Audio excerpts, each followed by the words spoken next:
So the next presenter is another presenter I love because he deals in, again, very high cash flow properties, and he doesn't advise his clients to lose $1 to save 40 cents. He works hard to deliver the cash in their pockets instead. Thank you, Lynn. I get the clicker. Thank you. So my name's Neil Gibb, and I'm from the HMO Property Co, and we help investors create cash flow from real estate. Very similar outcome to Troy, apart from we're not funded by the government, we go to the private market.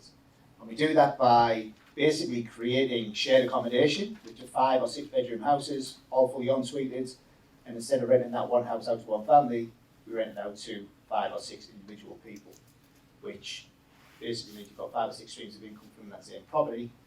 De-risks the property, and the market is huge. The SDA market is huge. This is 50 times the size.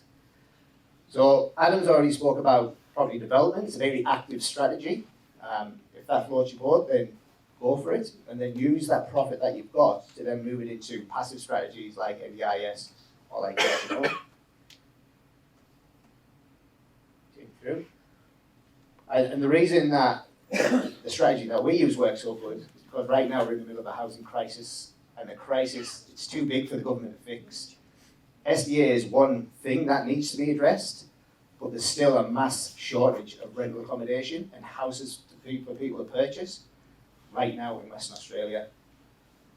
The stats currently are showing that we've got a 0.4% vacancy rate in the market. It's like 1,900 properties available to rent right now. And I think we've got 8,000 properties available on the property market for people to purchase. Of them 8,000 properties, I think 4,800 are actual houses. There's 1,700 blocks of land and then a few apartments in there as well. What's also going on in the news right now is we're in the middle of a skills shortage. And who was here in 2010 during the last one? What happened to the market? Went absolutely crazy, didn't it? Right now, they're saying that we need around 60,000 skilled migrants into the country, but we've only got 10,000 houses on the market. Now, a lot of investors are going to be building SDA because their returns are very lucrative. A lot of investors are still going to be building 4x2s to save tax because they haven't spoken in. But right now, there's a massive advantage to build this style of accommodation because there's people that want to live in certain suburbs, but they can't afford to live in them, or there's no accommodation for them to live in. So HMO is, like I said, it's essentially shared accommodation. A lot of people compare it to student accommodation because that's what they can kind of picture in their minds. This is like high-end student accommodation. We create micro apartments within a house. So 5, 6 bedrooms, each between 4 meters by 4 meters to 5 meters by 5 meters. They've got their own ensuite, they've got their own kitchenette, they've got kettles, toasters, microwaves, sofas, 2-seater table and chairs. They can wake up in the morning and they can make a breakfast and a cup of tea without actually going out into the rest of the house. But if they do want to get up and go in the rest of the house, they can go downstairs and they've got a fully functioning kitchen, dining, living area, which we always keep in these houses because we don't want people to be locked in the rooms. We want them to go downstairs and socialise with each other as well. And if you know what's going on the East Coast, they call these things rooming houses or lodging houses or boarding houses. But we put a bit of a different spin on them. Right here in Western Australia, we can have up to 6 unrelated people living in a dwelling without the need to change the classification of that building. So that's why we term it the HMO, the House of Multiple Occupancy, because it's still classed as a house. It still finances like a house, it goes through council like a house, it looks like a house, it smells like a house, it feels like a house. It's a house, but it's got multiple people living in it. And has anyone heard of the missing middle of accommodation that's in the market right now? We've either got at one end of the spectrum high-rise apartments, one right behind us, and then at the other end of the spectrum we've got all these single-storey, low-level houses on 450 square metre blocks. And the government have termed the coin the missing middle because we're missing townhouses, manor houses, villas, etc. The HMO is the missing middle of the rental market because at one end of the market you've got the private rental market, and I should have updated this to say 0.4%. But that's in a bit of shambles right now. We haven't got enough stock. We can't build stock fast enough. People are going to be moving in the area, and there's going to be nowhere for them to rent. The other problem is with the private rental market, 98% of rentals that are on the market right now are unaffordable for people on minimum wage. So, where are they going to live? Who's got kids living with them? We want to get rid of the kids. Yeah. At the other end of the spectrum, we've got social housing. Now, we're not there to compete with social housing, but we can take the pressure off social housing because there's 33,000 people on the social housing waiting list. There's no social housing. It's taken people 2 to 3 years on that list to get access to the social housing. But this is why I say this is too big for the government to fix. This is going to get worse before it gets better, because as more and more people moving into the country, the people that move into the country are going to be earning good wages because they're brought into the country because they're skilled. They're going to be paid good money, which means they're going to price the other people out of the market. They're going to default onto the social housing waiting list. They're going to be sleeping in cars, sleeping in parks, sleeping in tents.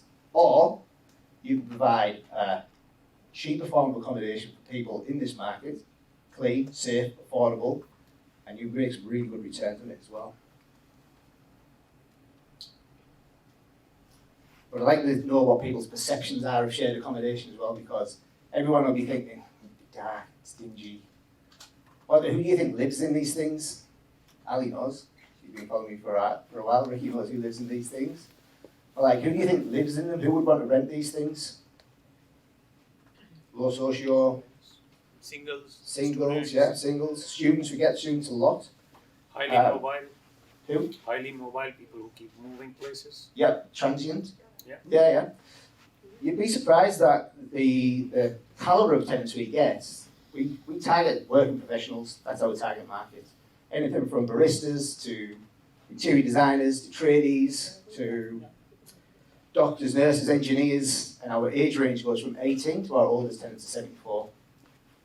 And the mix in the house, the dynamic of the older and the younger, that 74-year-old lives with their 25-year-old and the 30-year-old, the dynamic works really well. And they live their younger years through the younger ones, and the younger ones go to them for experience and knowledge and questions when they need them. But what I want to do is kind of show you one of the houses that we've just finished in Victoria Park. Can you do that video, please, Nathan? It's a short video, just going to take you through a quick walkthrough. We couldn't quite get the camera pan, so you might see a photograph as you go through there, but you'll get the idea.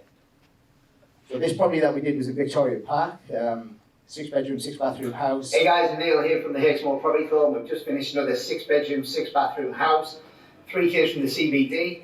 We've rented out 5 of the 6 rooms already. We haven't even put it on the market yet, and I want to give you a quick run through before the people move in, just to show you how they're going to be living in this space. So this is the common area. We love to keep the common areas in these houses because this is where people like to socialise and actually co-live with each other. It's important that these spaces are here. We've got, obviously, fridge freezer over in the corner there with the shelves labelled inside the fridge. But then we've also got fridges inside their rooms as well if they want to store food inside their rooms. So I'll take you inside this room down here. Got the ensuite through there. Just behind you, you've got kitchen cabinetry with a kettle and a toaster. And then inside the bedroom, you can see we've got a nice big double bed, sofa, so they can watch TV. We've got their own fridge freezer, and we've got a microwave there. And this one's got access to the outside, which is incredible. Nice light coming in there. Now I'm going to take you upstairs and show you the ones upstairs, because they're a little bit bigger.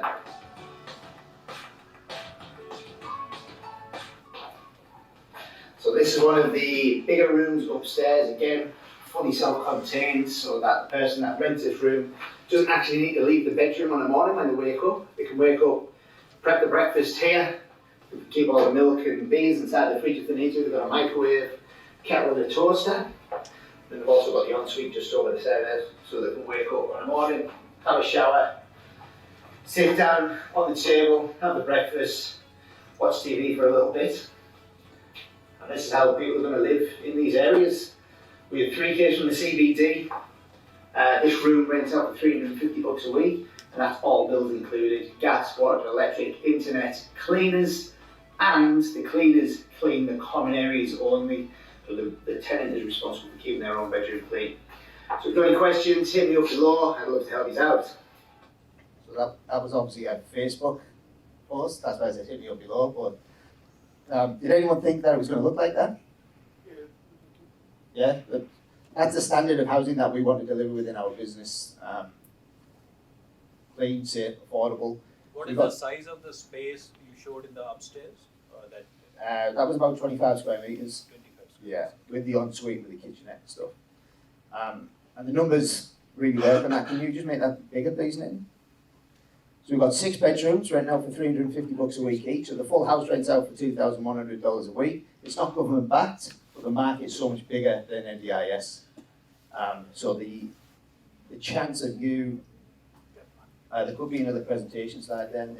The chance of you losing your tenants in these, if you do lose them, like we filled that house in a week without even putting it on the market, because over the years we built up a brand and people know who we are, what we do and the results that we get. And we've currently got just under 500 rooms under management, because we don't just build these things, we've also got the property management business too. So we're fully integrated and we take care of the full thing from start to finish for you. Construction costs on that one, when we started that 18 months ago, was $435,000. The same construction on that property now is mid-sixes, because the construction industry has gone crazy.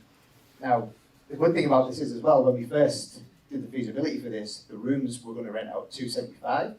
The market went up, we ended up renting them out for $350.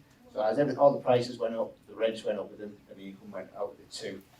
Now, very similar to what Troy mentioned, these are valued on a commercial basis, but it's a residential lending package. The rates have increased a little bit lately, but even at 4% interest only, 4.5% interest only, generates $33,000 a year net cash flow after all expenses.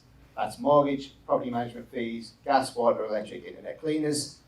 33 grand a year at 3%, and the investor actually locked his rate in at 3% on this one. It was $45,000 a year cash flow. So when the rates come back down, we should be in a pretty good space. Now I've got another time here, so we've got just under 500 rooms under management. We've got another 127 under construction right now. I think we've got 17 coming through the system at the minute as well. And we can basically work with investors wherever they want to work. So if you come to work with us, we'll find out what your investment budget is. We then give you feedback on the best places to invest based on your budget, based on where the demand is as well, because we've got these things all the way from Rockingham, right the way to Joondalup, out to Forestfield, and as far west as Fremantle. So we cover a really big area. We've got just over 90 investors in the business right now, 22 people in the team. And the big thing is, we want to actually deliver 10,000 rooms to the market by 2031, because the demand is that big, and I still don't think we'll scratch the surface. So this is the type of investment that you're looking for, cash flow positive, in the right structures. Yeah, my email's on the document inside the brochure. I'd love to chat to anybody that wants to chat about it. Thank you. Neil, did I hear correctly? $350 per room, Per room. not per house? Per room. And how much it is if there are 6 rooms? Yep, $2,100 a week in rental income. 100 a week, and then this is what really happens is, a lot of us will have investment property at $350 a week for the whole property, or $450 a week. Here you're getting it for 1 room. Yep. And highly cash positive. Okay. Thanks, Neil. No problem. And